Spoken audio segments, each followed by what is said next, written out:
Hey there, everybody. Welcome back. Thanks for checking in. I'm Dr. Wendy Askew, and welcome back to our next episode of The Whole Truth. I'm here today with my friend Narissa Figueroa because we're going to be talking about fitness today, an important topic, something that most of us struggle with, and we have got an expert here to help give us some great advice. So if you don't know, just a little bit of background about Narissa. She is the 2009 and 2010 Miss Fitness Arizona champion and the 2012 WBFF Texas Fitness champion. Yes. She is a mother of 3, including a 2-year-old son, and she has gotten back into champion competing fitness shape while recovering from delivering a baby and overcoming Hashimoto's thyroiditis, which a lot of us struggle with. So I think she's the perfect person to help give us some good advice on how we can be as healthy as we possibly can. Thanks for joining us, Thank Narissa. you for having me. I'm so excited. So am I, because we all need a lot of help. Yeah. So many of us are struggling with our weight these days. Yes. And I know there's a lot of factors, but I wanted an expert to help give us some guidance on ways we can get active and moving and improve our physical health. Yes, absolutely. And I've been in fitness pretty much I feel like my whole life. And, but of course, I tell everyone, I like to be understanding and connect with people. Just like you said, we all struggle with it. And I've even struggled with it at times too. I have 3 kids. I have a 14-year-old, a 12-year-old, and then my baby. And, especially I tell everyone, whether you're a stay-at-home mom, because I think that's like pretty much one of the hardest jobs ever, if not the hardest, and also working mothers. We want to find balance in life while trying to do so much, and it's constantly running, going, and we feel like we can't keep up. And whether you're a man or a woman, a lot of times time is the #1 reason people give for not getting active and moving and getting healthier. You're absolutely right. I agree 100%. We get caught up in these patterns of behavior because we feel so stressed, and we make these cuts, we shortchange ourselves with our health. We compromise our health for the sake of everything else, not realizing that it only hurts ourselves and our ability to perform optimally, being good moms, good work outside the home, whatever we're doing. If we're not physically fit, we can't do it as well. Yes, exactly. And so I've been there. I feel like sometimes people think, oh, well, you're a superwoman and you want to work out all the time and you want to eat super, super healthy all the time. And I'm like, no, I'm just like everyone else. I get tempted. I have moments of, I don't want to go to the gym. I don't want to do my workout.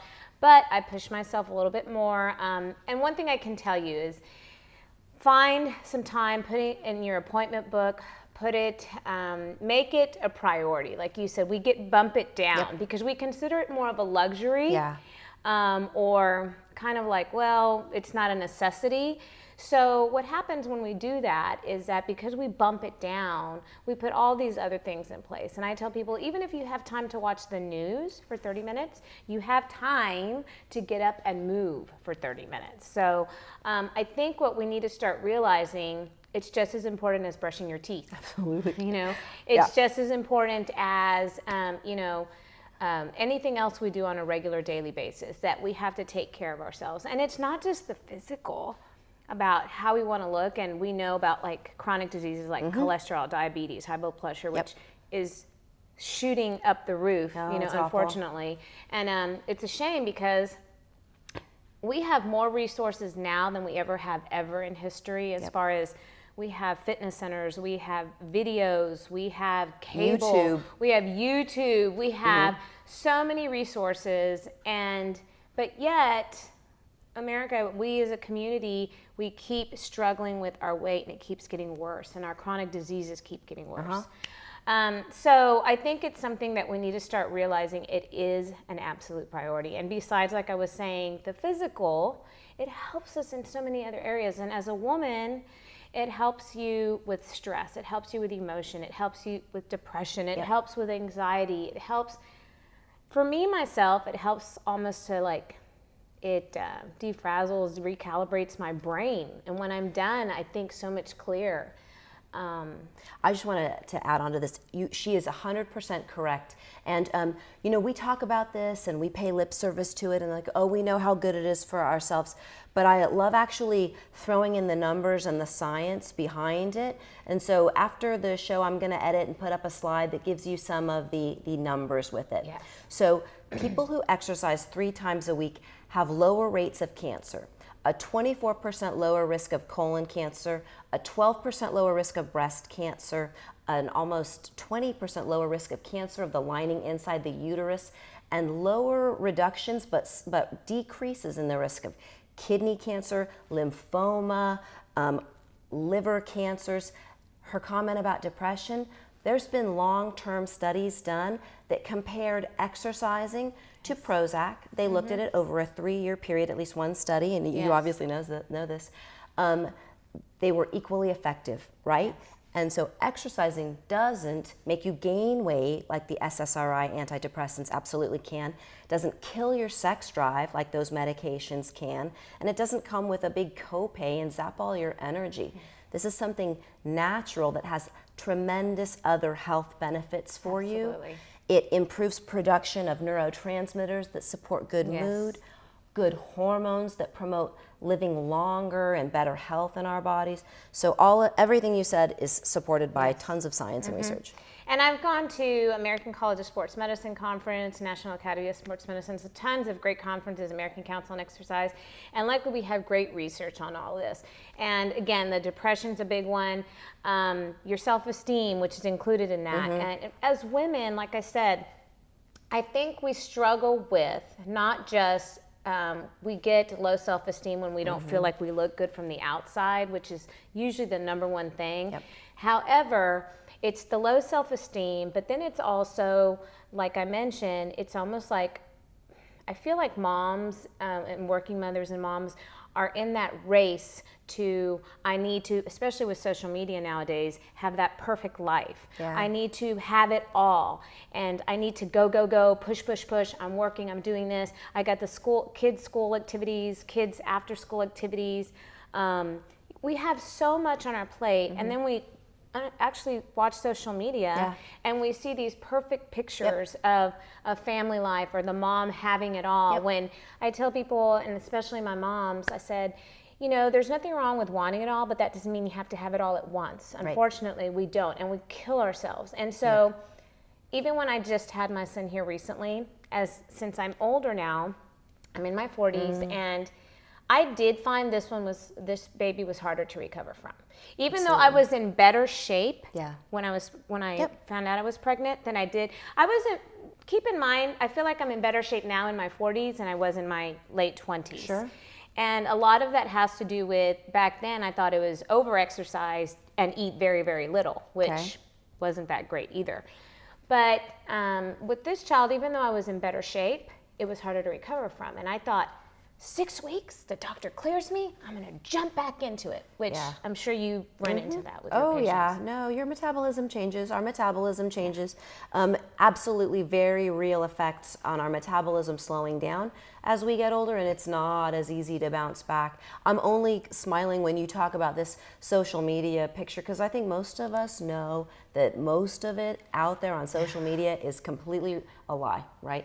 It's like 50 takes to get one take. Exactly. We know that's one not perfect true. selfie. Exactly. So just keep perspective and think about what we know, what's real, what's not real, and it's about trying to have balance or trying to find harmony and give what you can in different areas when you can. But making your health a priority is going to make you a better person in every aspect of your life. So did you have to change your eating habits? Because what I find are patients telling me all day long, I'm eating the same. I have my explanation, but I just want to hear your experience. They're eating the same as they did when they were in their 30s. They're moving the same amount, and yet the weight gain seems to accumulate. They can't lose it. No, I did not eat the same. Because let me tell you why. I was able, I remember this specifically, in my mid-20s going to look for a bikini. And I walked into a store and I was eating an ice cream sundae. Right. Yep. And so the sales lady's like, I hate you. You're eating a sundae while you're looking for a bikini. And I wore an extra small, whatever. Of course. I can't do that now. Thank you. I cannot do that now. And so unfortunately, our metabolism is different when we're younger, and it changes as we get older. And our metabolism changes as we get older, but yet, because we gain more responsibilities, our activity decreases. So it's this big perfect storm, and that's where you start encountering everything. And so I had to change my eating habits. I had to start eating healthier. I had to watch my portions. And just like I said, I get tempted just like everyone else, you know, where I want to eat cookies, but I'll just have one, or I want to have a piece of pizza, or I have a very little piece. Right. So it's just, you really have to watch your portions, and more healthy stuff 95% of the time. Exactly. And so it seems like it's a really sad thing, but the thing is, it's not. You can still enjoy the things that you used to love, just in moderation, smaller amounts, and maybe even different times of the day. Yes. If you eat them earlier, so that you burn those carbs off a little bit more than if you eat them after 7 o'clock, when most of us aren't as active. So you do need to make some changes. And I think sometimes people get frustrated at hearing that, but in achieving your optimal fitness, it really is necessary, and it's not as big of a sacrifice as it seems like once you do it. I think if we stop thinking about, oh, I can't eat that, instead of I don't want to eat that, or what can I eat? Right. So stop thinking of the negative about what you can't eat, and think of all the wonderful food you can eat. So that's what I look at it. And and again, like I said, it boils down to, as moms and as women, we do start getting down on ourselves because we're getting older. We may not like how we look, and it ends up we don't like how we feel. Right. And so it affects, like I was mentioning, after I had the baby, I thought I was going to jump back in and I'm going to go. Right. It 6 wasn't weeks. that way. Yeah. No. I was like, okay, what's going on? Right. My core is like demolished. I know. And so it took me longer, but you know what, Wendy? I let it go as far as like, I'm going to enjoy myself and enjoy my baby. I didn't go overboard with food, but I wasn't so hard on myself that I was making myself stressed over it. I did feel, and you can probably, I don't know, maybe tell me a little bit about this. My hormones were worse this time. Sure, absolutely. I felt like I was more like blah, and why can't I get going? I did feel more stressed in general. And that could have been a combination because I wasn't exercising as much, but also, I don't know, the hormones as well too. So. After you have a baby, studies have shown that we have about a 50% decrease in our production of testosterone, which is super important for women, it's not a men's hormone. It's important for everything from energy to proper sleep to your motivation, your drive to do things, obviously to things like sex drive. It's very important for those things, but it's important for your metabolism and your sense of well-being and all kinds of other processes in our body. So yes, the things that women experience and just attribute to, oh, it's because I had a baby, but it's because of physiologic changes that happen in our body as a result of having the baby. So it's not all in your head. Yes. And I literally felt a difference, like up until 6 weeks ago, I was going to the gym, but not hitting it on a consistent training basis like I am now. And literally in 1 week, I felt a difference. Good for you. I felt better. Good. I felt more clear.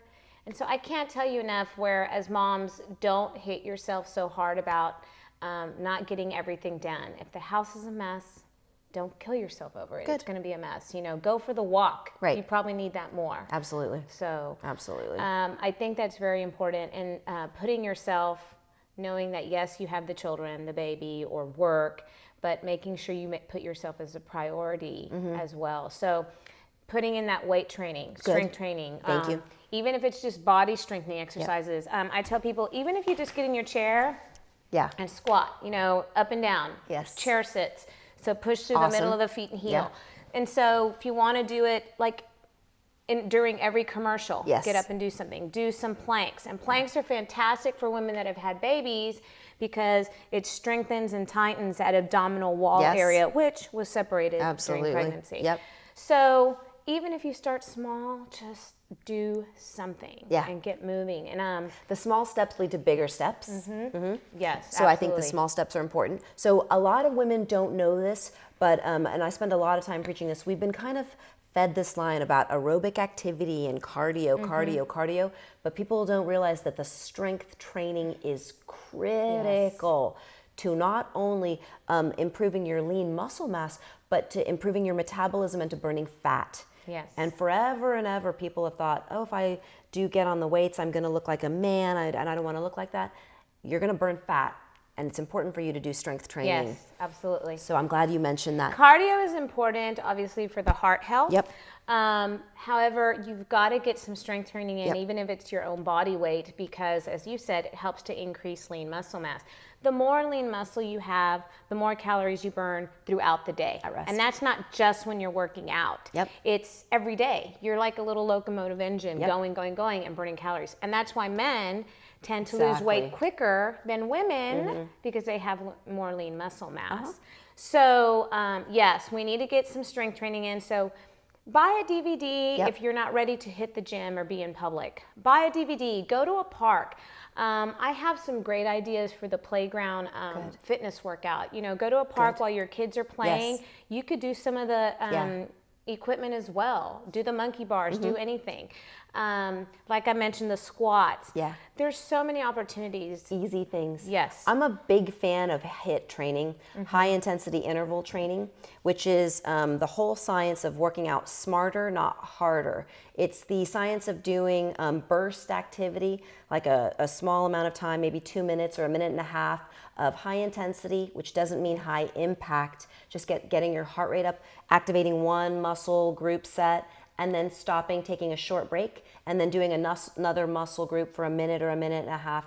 But the whole science behind this increases your metabolic rate, improves production of testosterone and growth hormone, it burns more calories, and it gets it all done in a faster period. So even without a DVD player, on YouTube there are sites like Brightside, and there are a bunch, and I'll put a link to them later, but where you can get like a 15-minute workout in, and most of us could just set the alarm 15 minutes earlier and get that activity. And really, baby steps are all that you need to start with. So if you feel like someone like me who's gotten away from exercising and become an absolute couch potato who just doesn't do anything at all, I can get 5 to 10 minutes a day and then gradually build back up to where I was. Absolutely build up. And those little changes, like you said, little, changes make a huge difference. Huge difference.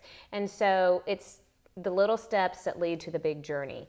And basically, I can't tell women enough, even if you start small and keep going, you'll start to feel changes. In 30 days, you'll feel it. Yeah. In 60 days, you may start to notice it in your clothes and so forth.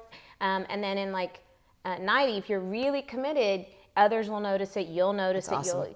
And so it won't happen overnight. Right. So you've got to be patient. Your mood will change, Yeah. your stress levels will go down, your sex life gets better. Yeah, absolutely. So We definitely want yes, that. it will. Your libido definitely improves. Absolutely. When you feel better about yourself, you feel better with your partner Right. as well. And So- Narissa's, just to close on that one point, I agree. This isn't about vanity. This is about you feeling better about yourself and being healthier so that you have more energy and more emotional and physical happiness so that you can enjoy your life and do the things that you love. Yes, absolutely. Thank you for joining us.